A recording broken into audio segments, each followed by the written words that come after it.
Good morning, good evening, good afternoon. May Jesus Christ bless you. I kind of had to just hit record because I've got a time frame between trips and I'm not quite sure what to call this yet, but Holy Spirit, have your way.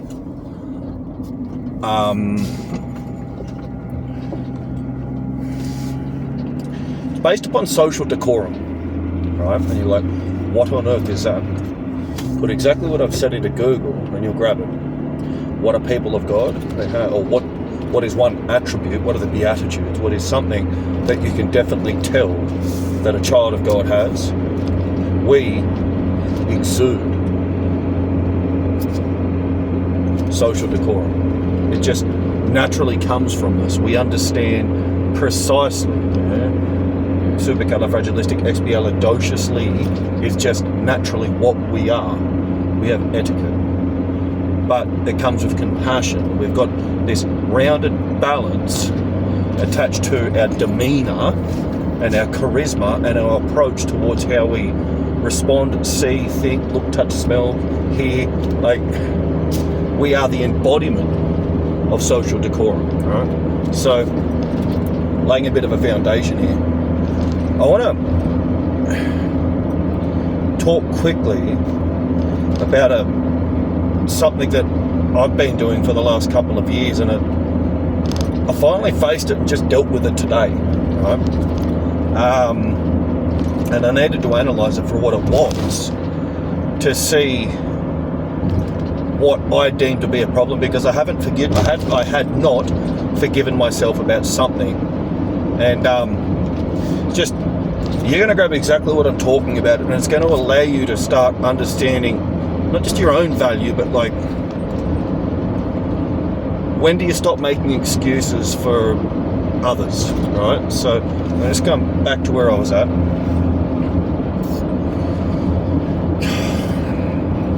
This is back when my cousin was still alive. We're talking, it must be 6, 7, 8 years ago now. It's not like it was just last year. This has been going on for years. So the last time I spent time with my cousin before he died, we went to a football match between the Aussies and the Kiwis, right? And in true style, after we left the match, we snuck on a bus and snuck off. We didn't have to pay for anything. You know, one of those trips where you just cheekily do what it is that you cheekily do. And it's not that you couldn't pay for what you could do, it's just, it was nice just getting away with things, and it was a nice experience. Anyway, so out of that experience, when we were sitting there, we had a bunch of Kiwis sitting in front of us, and just, look, they weren't the sharpest tools in the shed, like, and then the way they speak, like, I don't know if you've ever seen the YouTube videos, like, it was like hearing that in front of us. And so, for whatever reason, at the time, this is 6, 7, 8 years ago, I decided to take the piss of that on Facebook at the time. For whatever reason, I don't know why, but maybe because something about me didn't feel good enough at the time. I'm sure that may have been the reason why. And anyway, someone else jumped in on it, which was what it was, but it was pretty bold what I put out there, almost borderlining racism. It was just like a blunt piss taking at the same time, like just. And then when the other person jumped in, it was like you could see how you could get a roll happening with what it was. It wasn't like, say for example Aboriginals, where it's like, oh, these coons, and then you're running on coons. No, not like that, but just, it was definite racial banter. Now, the thing is, someone that I forgot that I knew at the time was a Kiwi, and they ended up liking the damn post, and that shot me. I instantly put myself in prison, and I couldn't get out of it. Complete self-condemnation. I felt like the biggest idiot, and I was just like, you know that instant moment of guilt and grief that comes over you, and you're just like, what have I done? And like, and like I was saying, literally, it was just until today it still comes up and it beats me up now. And I was like, well, what's really going on here? So, like, out of this damn prison that I placed myself in, where I'm kicking myself over performing the act that I did, even though it probably wasn't the worst act in the world, but for me, I just felt bad. And I had to actually sit with the Lord this afternoon and actually go through the process, inquire and comprehend, why did I feel bad? What can I do with this? How can I deal with it? Because I can't have it keep happening, because it just keeps popping up. You know, I just keep kicking myself over it. And but I can see what the problem is. I could kick myself to the grave with this one, but I've had to sit here and look at it and go, well, why do I keep kicking myself if I've already learned the lesson? Like, I am not going to do it again. It's time to figure out what's the real issue here, and then I'm going to take this to God and ask how it is that I'm going to be able to let it go, right? So I looked through it, you know, with the Lord, and I was like, because the Lord was like, look, it's actually all right. The banter wasn't the problem. And so I'm looking further into it, and what hit me, and the thing is, I don't have any form of social media anymore, and I'm not in contact with anyone, so I couldn't even trace this person down even if I wanted to. But it simply came down to this. I hurt my friend's feelings, and I felt fucking terrible. And like, even now, like, I still felt bad for it. So I've been beating myself up because, for me, I was convicted, or I convicted myself thinking that I had hurt someone's feelings. It's an empath, you know, we're empaths. We don't like hurting other people, right? So, you know, funny, my eyes are watering over. Just it is what it is. I think I'm going to be going for a bit of a grief process for this one here, because this has been a pretty heavy weight. It's like I chucked steel plates on top of myself just to lower myself, just like, you are, yeah, just... There's no better way to gain a conscience than to hurt someone else's feelings. No better way, honest to goodness. Like, just don't hurt people's feelings. It's not nice. You know, so, out of all this stuff here, I immediately convicted myself. That was 6, 7, 8 years ago. I have felt like shit ever since. I've had to go to God, and anyway, I took it to the feet of God, and I asked God to forgive me. You know, I placed it on the altar, and God's like, you're forgiven, you know. It's done. Don't do it again, you know. A bit like the Lord who drew the line in the sand, who has not committed sin cast the first stone. Anyway, so, you know, forgiveness. And the other part is like, I had to like go through the little bit of process of forgiving myself and just recognizing that it was a state of, it was a lack of self-forgiveness. So I had to dissect myself and draw a line and go, right, I've got to go from being personally unforgiving to forgiving myself, and then being able to look at it from the perspective that I wasn't forgiving myself. So look, I've gone through this process now. Not a very nice experience that I've gone through in regards to it. Serves me right for doing it. Definitely a better person because of what's come out of it. But now, since I've laid a platform for you, where you can see that when you have someone that has social decorum, when someone who has this makes a mistake like that, be that publicly or even just in a social setting, we feel bad. And I kind of just, I thought that was normal, but especially nowadays, no, it's not, right? So this is where I've set the foundation here. You understand, like, I've brought forward that if you hurt someone's feelings, if you've got some form of conscience, you can feel bad, and so like it's just, it allows you to make better decisions and think about what it is that you say before you say it, so that you don't make that same mistake twice. You know, you become careful with your language, which is a good thing, right? Because we become more prudent, and more fluid, and ultimately we become a better person, for not better people, but just we better ourselves as a human being, and you know, it helps us to become more professional in our demeanour. All right, so there's that. Now,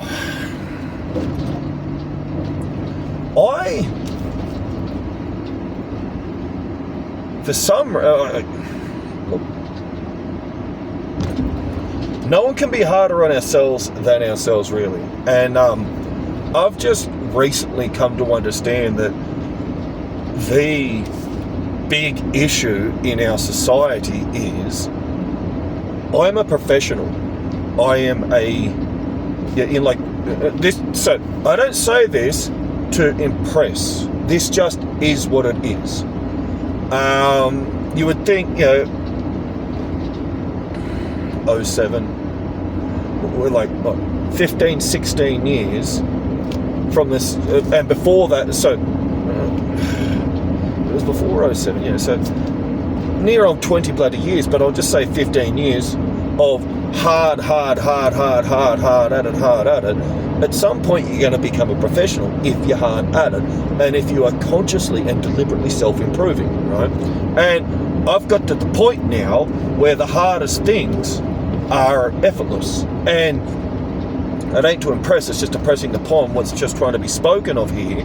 It only hit me the other day. I've got to the point where I don't think, but out of this, even though I don't think, it's not that what I do is unintelligent, it's just I haven't got the need to think anymore. And like, what did I do in my 20s? Friday night I wasn't in the pub, I was reading. Saturday nights I was reading. Saturday nights I was reading. I was always reading or writing or doing courses, just always. Thousands and thousands of books. Always reading, always learning. Getting right into the depths of the esoteric world. And I remember, this is a couple of years ago, I consciously recognized that I went through the full spectrum of what you would call human thought. It's possible. You push it long enough and hard enough and go around the bend enough times, you will actually do a lap of human thought.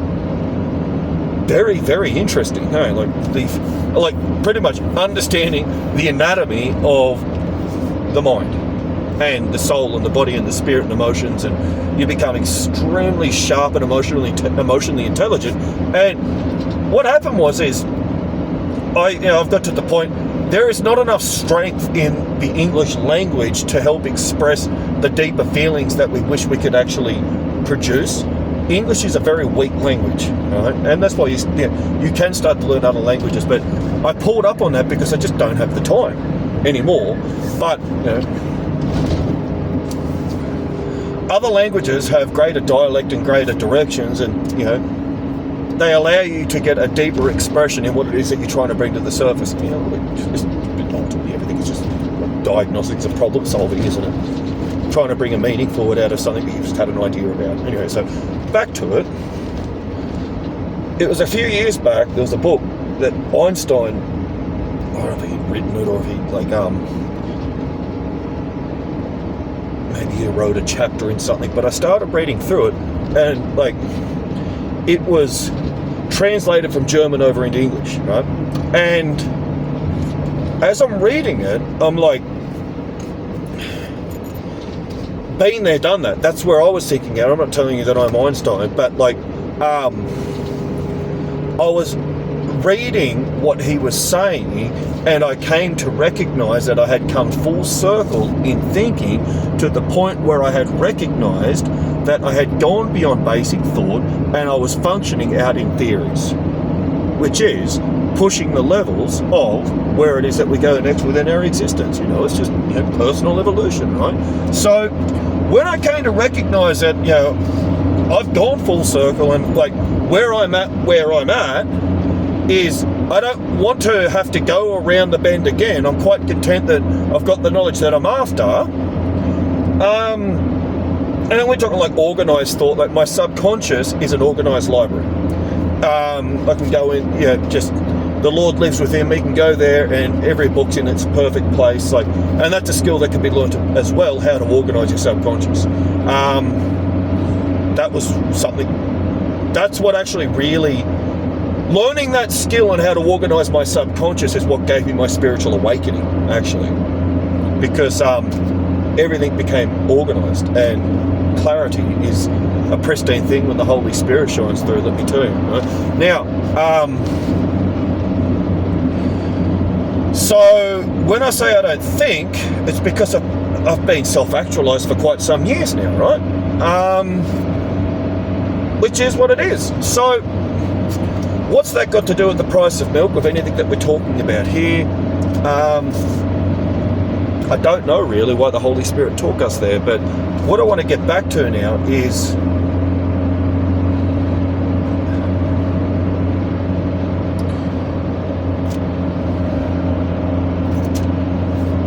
you know, we make it, oh, there it is. You know, how we beat ourselves up and all the rest of it. So where I'm trying to get at it is just like, my spiritual journey actually brought out the best within myself, but, you know, it was to try and, because I'm running from something, a lack of self-worth. So I found my self-worth and my self-esteem here, but I'm trying to get back on track to the topic of where it is that I was trying to get you to with social decorum, right?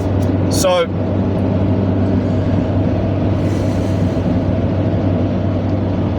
just because we're smart doesn't mean we don't have blanks. It is what it is. We all have it. But that's a clear out for some reason. You know how we make excuses for others who are rude to us and we just blow it off? We can do this for years. We're on to the next one here. And I just recently have come to recognize that I've been making excuses for everyone that I've ever met. Right? And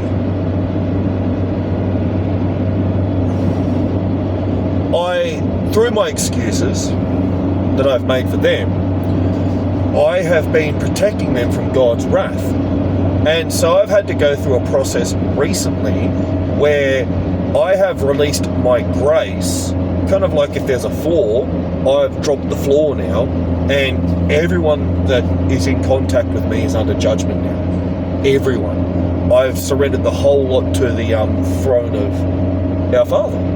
And through that, I've had to go through the process of recognizing that who am I to protecting someone else and from God's wrath when they need that to actually start to develop a conscience. So I've been that fearful of them having to go through judgment that I was their scapegoats, right? So you would say, well, what's the justification?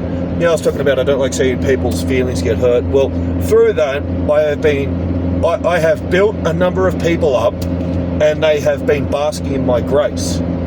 Unfortunately, I have come to recognize that they probably didn't need to have been built. They should not have been built up. We need to be very careful who we do build up, because once a bit of power starts to present itself, you will recognize that power will corrupt absolutely for those who are not firmly grounded in our good Lord Jesus Christ. Right? They say all the glory goes to God. That is important, because if the glory and the power and everything doesn't go to God, it will inflate the ego, and then when it goes to the head, well, that's when you just got idiots. Blithering fools, right? Now, let's get back online though. So, these excuses that I've been making for others, and it's everyone that I've ever met, honestly, there might be a small handful. Maybe. It only really came to pass, well, the Lord has officially had me in the Bible, the book of Jonah where he gets thrown overboard.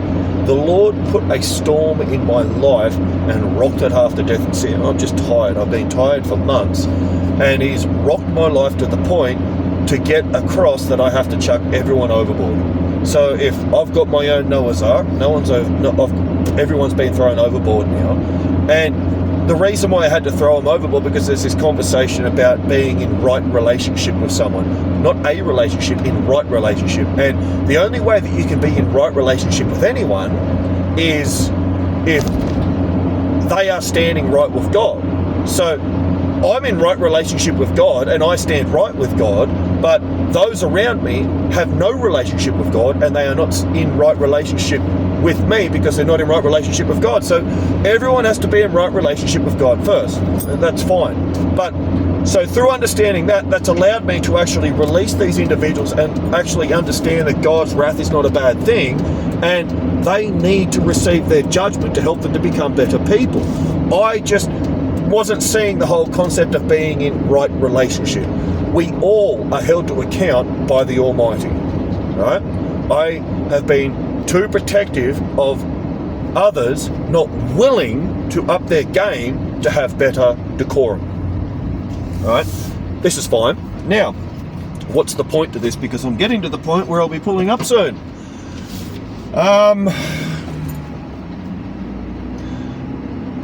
Do you remember how I said when I made that remark and I figured out that I hurt that person's feelings, that I felt that bad, I actually put myself into like a sense of self-imprisonment because I can't believe I hurt their feelings. Right. These people that I have been protecting, they are the most belittling, rejecting, placing in the box, egotistic, prideful, demeaning, ridiculing, controlling human beings. It's like when it comes to me, all social decorum goes out the window and they believe they can talk to me like I'm trash itself. And through this process, so first and foremost, now that I've got a bit of hindsight in place because I've thrown everyone overboard, and I was thinking about how I hurt that person's feelings, and it only took me to hurt someone's feelings once to actually pull up and go, I'm sorry. So first of all, who says sorry anymore? Who? God's people do. But, this is a really big problem here because, pride. So everyone that's been around me, their pride is just elevated through the roof, and there's envy and jealousy and just greed and materialism. And, see how we got to that one there? I was trying to figure out what was the point to when I was talking about how I became self-actualized. Been like that for years. I am a professional. And it only hit me yesterday that this whole damn dilemma that I've been dealing with all these people that are trying to rip me down, is it's amateurs. Amateurs hate professionals because an amateur can't fake it in front of a professional. They just can't. I'm glad we went through here, right? So, as a professional, my issue that at the moment is I'm just seeing amateurs everywhere. And they puff their chest out. Oh, yeah, no, I've done this and done that. And no, mate, I'm just real tough. And it's just like, hang on, buddy. Look, unfortunately, I can kind of just see what you are. And, I've got to find this balance between, look, they've got bravado, but at the same time, they haven't paid their dues. But where we're at right now is this is why this judgment has had to come in. It's gone too far, and I just can't believe there is nothing more foolish than puffed out pride trying to prove a point. Ain't that pride before the fall? Anyway, so back to it. Amateurs and professionals, that's fine. And that's not to be downplaying or rude, it just is what it is. But to become a professional, that's 10 to 15 years of just grind. It is your dues paid. You have done some world-class things. You are in the top 1%. But it is what it is. Because you've done it, you've been there, you've done that, and it just is what it is. And it's something that we should all aspire to do and be and become. Right? Now, back to it. So when someone throws all social decorum out the door, and they believe that they can talk to you like garbage, why would we even tolerate that once, let alone twice? I want you to ask yourself that question, because I've had to ask myself that now, especially now that I've seen that I've only got to hurt someone's feeling once where I was borderlining on it, but I deliberately would not hurt someone's feelings. These people here are deliberately rude. How do they not have a conscience to recognize that, oh, I'm sorry, I better pull up, I'm sorry for being rude? What's wrong with our society today? Where's the issue? Boom. If you want to become the highest and best actualized version of yourself, Jesus. I outgrew all my mentors. I've outgrown everyone. There's only Jesus, and just, it is what it is.